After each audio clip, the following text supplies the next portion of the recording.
Hello and welcome to Sports Hour. I'm SAKSHI Mandwal, and joining me here in the studios tonight with me is our sports expert Harpal Singh Bedi. Welcome to the show, sir. Thank you. Well, before we proceed, let's have a quick look on the top stories of the day. Spain beat France 2-0, move into semis of Euro 2012. England all set to face Italy in quarter-final of Euro 2012. Leander Paes to pair with Radek Stefanik in Wimbledon.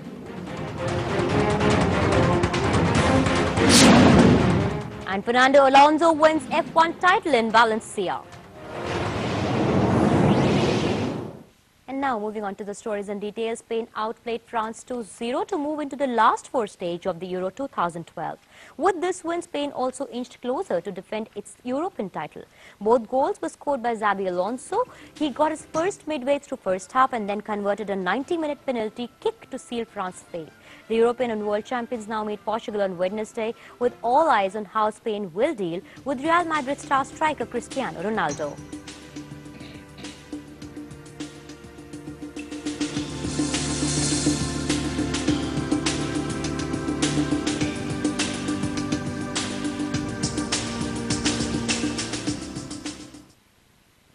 Well, it's a clean sheet win for Spain out there, 2-0 defeat to France, and France looking completely somewhere clueless of the day and the game that day, and Spain making its way through to the semis. This obviously is a big win for Spain, and somewhere a loss with France will be regretting. Obviously, they couldn't even pose a defense on the title, on their show somewhere. No, on the game. They did play well. It's not all that bad, all because there was talk that there is a disagreement between the team. The players are fighting, and it seemed that they may not put up a good fight. But yesterday, surprisingly, they did put up a good fight. So Spain dominated the show throughout. And once or twice, a couple of times, France did show that they are in the game. But then whatever effort they made were neutralized by either the Spanish defense or the goalkeeper. Yes. And come to think of it, Spain had a upper hand, and Spain at the moment is enjoying a good trip for this Euro Cup. And they have made it to semi-final. Xabi Alonso was playing his 100th game, and he scored his 2 goals now. His tally has gone in 100 matches. He has scored 15 goals. But it was a sweet range for Spain. They had lost to France in '84 Euro Cup finals, and they had lost to France in 2006 World Cup. So those two defeated, they have been able to erase. And come to think of Spain, France, there are not much. Their performance so far in this tournament was not very impressive. They did manage to come to quarterfinals, but it was a very sketchy performance. Spain had been dominating. And let's see what happens in the semi-finals. But at the moment, I think Spain has an edge as far as semi-final is concerned. In last night's match, it was Spain's domination was very clear. Completely. But not complete exactly, because France was trying to make a comeback, but they could not find that way out somewhere to convert them to goals. But talking about the other match, obviously, now Portugal is in the Aragon, the game that's going to be played in Wednesday. So how do we see Portugal placed over here? Because it's going to be a tough call. One should not predict. It is very difficult to predict, because always predictions it turn out to be wrong. Because you are talking about a game which you have not seen, and you don't know how the team will play. But you go by the statistics. Now we are going by the statistics, and I think Portugal will be totally dependent on Ronaldo. Now, if you block one man, then it will be very difficult. So Portugal's, I think, coming to semi-final so far has been dependent on Ronaldo. Now, even the Spaniards know that Ronaldo is a dangerous man. If you block him, I think France Portugal will have to produce another striker like Ronaldo, which I don't think they have. Blocking Ronaldo is not going to be an easy call. Spain on the other side has a total team. They are not depending on one player. Portugal is heavily dependent on one man, Ronaldo, and he has clicked. But for Spain, they are not depending on one man. So there gives Spain a slight edge. Yes, definitely. On that note, now moving on, England team coach Roy Hodgson sounded optimistic of an outright win when his team faces Italy in the quarter-final stage of the Euro 2012. He was also of the view that his side would not wait for spot kick to decide the outcome of the contest, but would make efforts to move the scoreboard during the regulation period. England coach Roy Hodgson said his team remains focused as they prepare to take on Italy on Sunday in their Euro 2012 quarter-final clash. Speaking at a conference on Saturday at the venue for the match, the Kiev Olympic Stadium, Hodgson said there would be no change in the way England will approach the game. I don't think that it's going to change our mentality particularly. We must just make certain we prepare for the match, that we're ready for the match, and when we go on the field we're capable of doing what we set out to do. England and Italy have dreadful records in penalty shootouts, with the Azzurris' 2006 World Cup final triumph a rare bright spot in an otherwise sorry tale of woe. Clashing for the first time in more than a decade, England have met Italy only twice at major tournaments, with the Italians winning a 1980 European Championship Group game 1-0 in Turin and a 1990 World Cup third-place playoff 2-1 in Bari. England skipper Steven Gerrard said the team had improved with every game at Euro 2012 and they would look to use that momentum against Italy.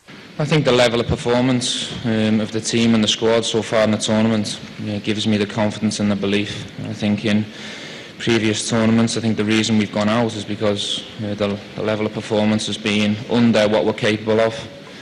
I think we've got stronger as the tournament's gone on, and hopefully that'll be the same tomorrow night.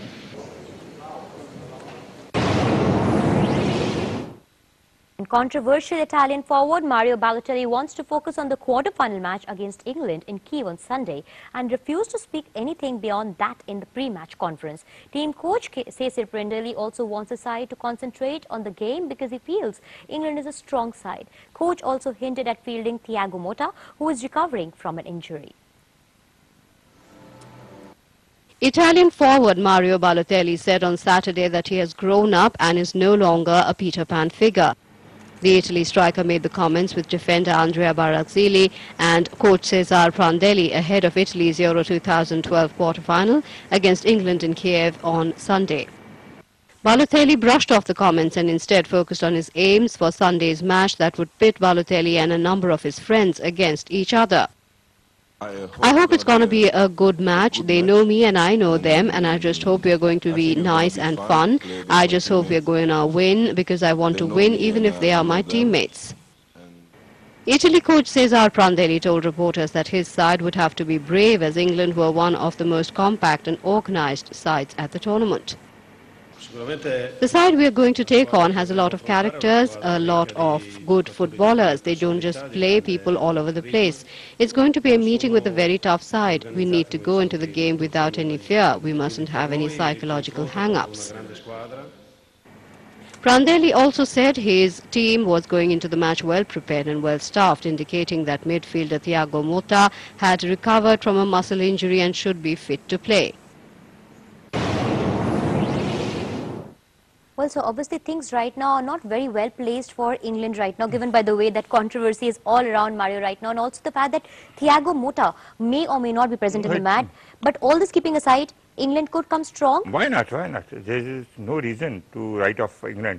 But as I told you about earlier match also, it is very difficult. See, you are going to predict about a match, you don't know how it will be played out. Again, we are going back on statistics. If you go by statistics, then Italy starts favourite. Yes, that's because right. they have played 20, between them, England and Italy, they have played 22 matches. And Italy has won 9, England has won 7, 6 has been drawn. Though the difference is only 2 matches. England has won, Italy is winning 9 matches and England 2. 7. But most of the matches, important matches, Italy has won. Right. Italy has beaten England in Euro Cup in 1990, 1980. Italy has beaten England in World Cup. And interestingly, since 1977, Italy, 1977, that is for almost 35 years. Right. England has beaten Italy only once. In the last time, they have, in 9 matches they have played so far. So if you go by that statistics, then it looks Italy has a edge, which still I think has a edge, but England has recovered. They have tasted blood. They have started winning. They have, though they struggled, they never looked at a team which will make it to the quarterfinals. They made it. They beat Sweden. They beat Ukraine. And Rooney coming back into the attack has helped them. And their coach is very I think confident. Things are going on, and Hodgson says, this is the time We will not wait till the end, and so that we will go to penalty shootout. And England is notoriously, I think, a deficit time side as far as penalty shootout is concerned. Their maximum they have lost. So they said they will not go to that extent, and they'll try to finish the match. Finish the game in that Whether time, Italy will allow them to finish the match so early remains to be seen. But this match, the previous three quarterfinals, this quarterfinal is hardly unpredictable. You see, when it started with Spain and France, people had say Spain has edge. Germany was dominating. Portugal was, they said they have an edge. But as far as this match is concerned, people do go back to statistics, but they still say this match is 50-50 placed. Yes. Very difficult to predict. So let's see what happens. Yes, definitely. Well, on that note, we are right now heading in for a short break, but you stay tuned.